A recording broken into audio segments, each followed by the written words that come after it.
মানুষের জীবনে আসল পরিবর্তন তখনই আসে যখন আমরা আমাদের মানসিকতা বদলাই। আর নিজের মানসিকতা বদলাতে গেলে কয়েকটা বিষয়ের কথা মনে রাখতে হবে। নাম্বার 1, এক্সপ্লেনেশন দেওয়া ছেড়ে দিতে হবে। প্রত্যেককে সবকিছু বুঝিয়ে বলার কোনো দরকার নেই। যা আপনি করেছেন তা যদি আপনার কাছে ঠিক বলে মনে হয়, তাহলে নিজেকে জাস্টিফাই করার কোনো দরকার নেই।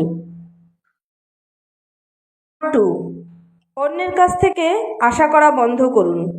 আশা যত কম থাকবে, শান্তি তত বেশি পাবেন। কারোর থেকে হার্ট হলে হেসে বেরিয়ে আসুন। কেউ আপনায় আঘাত করেছে বলে আপনাকেও যে প্রতিশোধ নিতে হবে এর কোনো মানে নেই, বরং সেই পরিস্থিতি এড়িয়ে চলুন।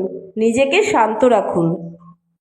অপমান হলে ইটস ওকে এই কথাটা বলে বেরিয়ে পড়ুন, কারণ অপমান কখনো আপনার মান কমাতে পারে না। এটি তাদের চরিত্রের প্রতিফলন, আপনার কিন্তু নয়।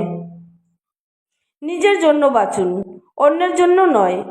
নিজের জন্য সবটুকু করুন যা আপনার নিজের জন্য করার সাজে।